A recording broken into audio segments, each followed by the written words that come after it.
조갑제 TV 시청자 여러분 안녕하십니까? 핵 문제가 계기가 되었지만은 우리는 반공 자유민주주의 체제에서 우리의 생명과 자유와 재산을 지키기 위해서는 이 세 나라를 정확하게 알아야 됩니다. 첫째, 미국을 정확하게 알아야 됩니다. 그 다음에 일본을 정확하게 알아야 됩니다. 그 다음에 중국을 정확하게 알아야 됩니다. 또 하나, 나라는 아니지만 우리와 적대하고 있는 북한 체제를 정확하게 알아야 됩니다. 김민석 전 국방부 대변인이 아주 재밌는 표현을 어떤 세미나에서 한 것이 기억이 납니다. 미국은 항상 우리한테 잘해주는 나라다. 중국은 우리가 힘이 있을 때 우리한테 잘해준다. 근데 북한은 우리가 힘이 있든 힘이 없든 항상 우리한테 악하게 대한다. 이렇게 비교를 했는데 참 핵심을 찔렀다는 생각이 들었습니다. 자, 여기서 중국에 대해서 어떻게 볼 것이냐 하는 점에 대해서 저희 생각을 좀 말씀드리려고 합니다.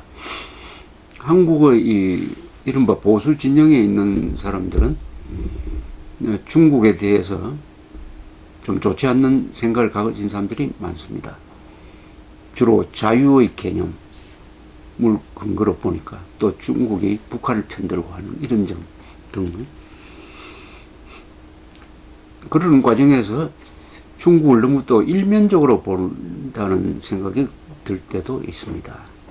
한편 한국의 좌파 세력은 북한을 감싸다가 보니까 북한을 감싸는 또 다른 존재인 중국에 대해서 상당히 호의적으로 봅니다. 그래서 중국에 대한 시각이 극단적인 호의와 극단적인 반감으로 해서 이 균형 감각을 상실하는 경우가 있지 않느냐 이렇게 생각이 듭니다. 우선 이런 이야기를 많이 합니다. 중국은 미국에 대해서 절대로 도전할 수 있는 나라가 아니다. 특히 군사력, 과학기술력으로 비교하면은 이거는 턱도 없다. 뭐 이런 이야기를 많이 합니다. 뭐 그건 사실이죠. 그런데 중국 자신이, 중국이라는 나라 자체가 미국에 도전해가지고 세계 경찰 국가가 되겠다든지 세계를 제패하는 국가가 되겠다는 의식이 자체가 없습니다. 중국은 한 번도 세계 제국이 되어본 적이 없는 나라입니다. 왜냐? 중국은 기동력이 약한 나라입니다. 기동력을 갖추려면 과거에는 기마군단이 있어야 됩니다. 그 뒤에 해양 개척시대에는 해군력이 있어야 됩니다. 요사이는 공군력이 강해야 되고 우주산업이 발달해야 되죠. 이 부분에서 항상 중국은 약했습니다. 또 중국은 이 중화라는 의식이 강해서 동아시아에서는 내가 주인이다 하는 이런 생각으로 해가지고 동아시아에서는 패권 국가가 되겠다는 생각은 확실합니다. 지금 저는 그것이 목표라고 생각합니다. 그 목표에 걸림돌이 되는 나라가 두 나라죠. 하나는 일본입니다. 일본. 중일 전쟁을 통해서 일본의 군사력, 일본인들의 그 상무정신을 뼈저리게 느꼈고, 또 한쪽에 인도가 있는데 인도는 인구가 조금 있으면 중국을 능가하고 핵 보유국가입니다. 그럼으로써 우리가 생각하는 것보다 중국의 야심이 전 세계적인 패권주의를 지향하는 것이 아니라는 것을 알 필요가 있습니다. 그러면 중국은 지금 현재의 힘이 어디서 나오느냐 하는 것이죠. 한때 청나라가 세계 GDP의 20%를 차지했다고 합니다. 그런데 하나 놓치기 쉬운 게 청나라가 그렇게 강성할 때 또 다른 어마어마한 나라가 하나 있었습니다. 그게 바로 인도를 지배하던 무갈 제국이었어요. 무갈은 몽골이라는 뜻입니다. 그 지배민족이 몽골 투르크 계통이었습니다. 1600년의 조사에 의하면은 당시 청나라의 인구는 1억 2천만, 당시 무갈 제국은 1억 5천만이었습니다. 그런 시대가 있었는데 지금 통계를 보면은 중국이 경제력에서 거의 청나라 수준으로 지금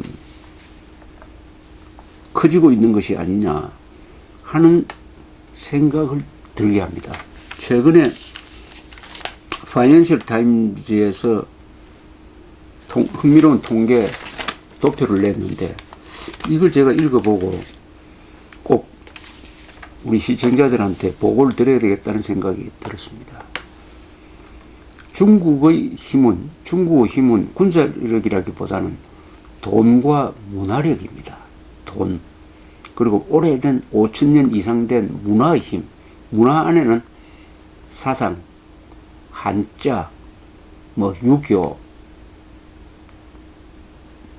중국에서 꼽힌 불교, 그리고 무엇보다도 깊은 생각, 외교 전술 이런 게 문화에 들어가 있습니다. 이 힘에서 나온다는 것을 우리가 알 수가 있습니다. 이 GDP를 계산하는 방법이 명목상 계산하는 방법이 있고 하나 요사에 확산되고 있는 게 구매력 기준입니다. Purchasing Power Parity라고 그러는데 이게 현실에 더 맞다고 합니다. 그러니까 물가를 감안한 거죠. 이 계산으로 치면은 이미 중국은 미국을 능가하고 그 격차가 더 심해지고 있습니다. 이 구매력 기준으로 하면은 중국이 지난 1980년 이후 약 37년이 되죠. 37년 동안 얼마나 큰 성장을 해왔냐를 알 수가 있습니다. 이 파이낸셜 타임스 통계입니다. 1980년에 중국이 전 세계에서 차지하는 GDP 비중이 약 6%였습니다. 근데 지금은 어떻게 되어 있느냐? 21%입니다. 약 4배가 늘었습니다. 불과 37년 사이에 6%에서 21%로 늘었습니다. 그런데 미국은 어떠냐? 1980년에는 지금 중국처럼 21%였는데 지금은 13%로 줄었습니다. 거의 반으로 줄었어요. 조금 있으면은 구매력 기준으로 중국의 경제력이 미국의 2배가 됩니다. 인도도 지금 무섭게 성장하고 있습니다. 37년 전에 2.5% 비중, 세계에서 차지하는 인도 GDP의 비중이 2.5%였는데 지금은 4배가 늘어서 10%로 늘었습니다. 즉 중국과 인도를 더하면 31%입니다. 세계 전체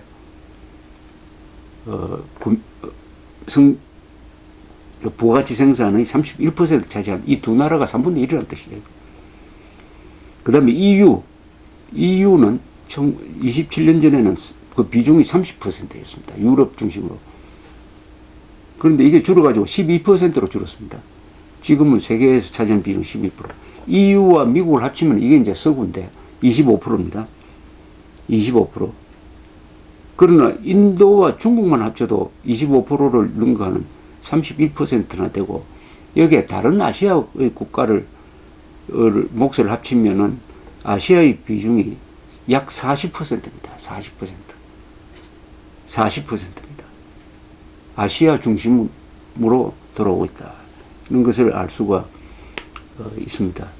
더구나 이 중국 사람들은 어떤 성격을 갖고 있느냐 하면은 이 돈을 아껴서 절약하고 이 저금하는 데는 아주 이게 도 같은 사람들입니다.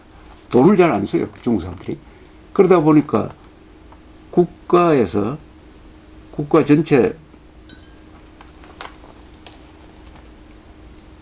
비중에서 저축률이 높아요. 저축률. 어느 정도 높으냐? 그 저축률 계산을 한 거 보니까 중국이 28%, 미국은 15%, EU는 17%입니다.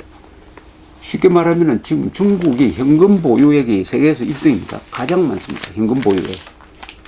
달러로 환산을 해도 한때는 3조 달러를 넘었을 때가 있습니다. 우리나라 10배 이상이죠. 그게 나중에 이제 금융위기를 겪으면서 좀 줄었다가 다시 회복되고 있습니다만 지금도 아마 3조 달러 이상일 겁니다. 일본이 한때 외환 보유고가 항상 세계에서 1등이었습니다. 지금은 중국이 3분의 1입니다. 그것도 많죠. 중국의 어마어마한 힘은 바로 이런 돈에서 나온 것입니다. 돈.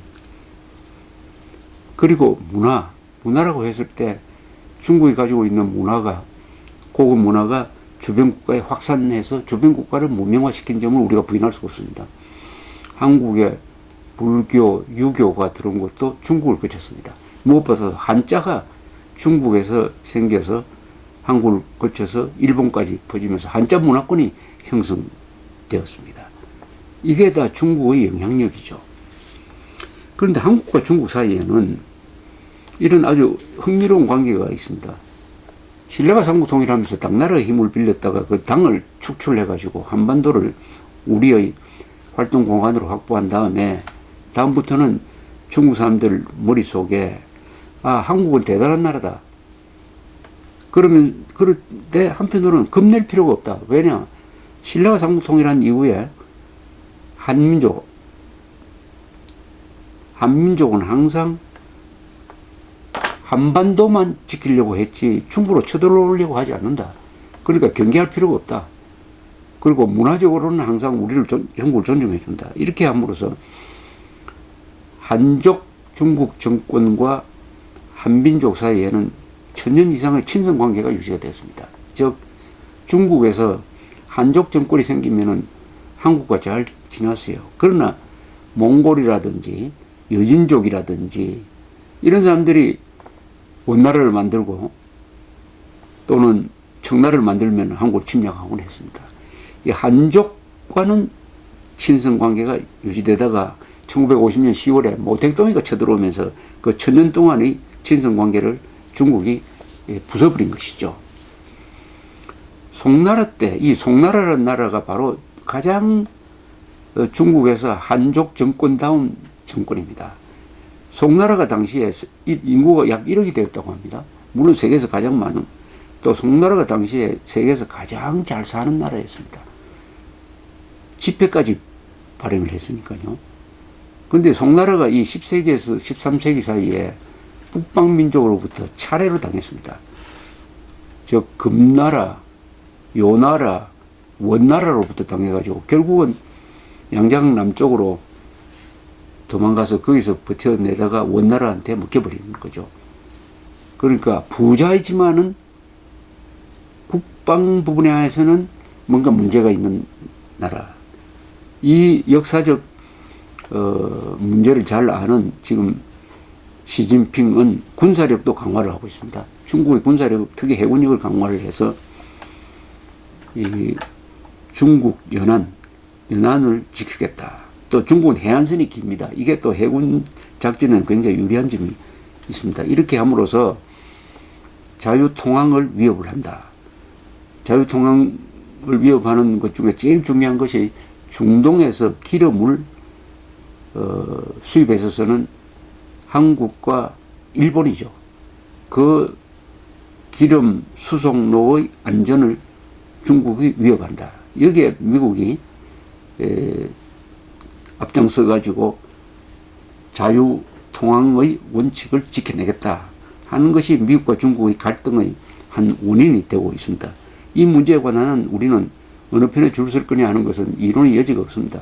미국 편에 서야 우리가 안전하게 기름을 수입할 수 있기 때문입니다. 다만 이런 통계를 말씀드린다면은 중국이 현재 그 경제력과 자금력으로 세계 곳곳에 영향력을 끼치고 있다. 군사력은 전시에는 영향력이 강하죠. 결정적이죠. 그러나 평시에는 이 돈의 힘이 강합니다. 중국은 바로 그것을 노리고 있습니다. 이 돈의 힘. 돈의 힘으로 곳곳에서 투자하고 곳곳에서 물건을 사고 팔고 하는 어마어마한 시장을 지금 만들어가고 있는 이 힘을 우리가 직시할 필요가 있다. 그러니까 중국에 대한 막연한 반감이라든지 막연한 호감을 넘어서 중국의 실력에 대한 객관적인 인식이 필요하고, 그렇다면 한국은 이 중국과 어떤 관계를 맺어야 되느냐 하는 것은 신라가 좋은 예라고 생각합니다. 신라가 당나라의 힘을 빌려서 백제 고구려를 멸망시킨 다음에 당나라가 신라까지 먹으려고 하니까 당과 7년 동안의 전쟁을 해서 쫓아내고 한반도를 확보한 그 자주정신, 그때 김유신이 한 유명한 말, 주인은 개는 주인을 두려워하지만 주인이 개의 다리를 밟으면 물어야 합니다 라고 하는 무서운 자주국방 의지를 우리가 가슴속에 비수처럼 품고 있어야 이 중국의 막강한 영향력, 그리고 무섭게 팽창하는 중국의 국력 속에서 대한민국의 국가적 위신, 그걸 통해서 안보, 그리고 구체적으로는 우리의 생명, 재산, 자유를 지켜낼 수 있을 것이라고 생각을 합니다. 감사합니다.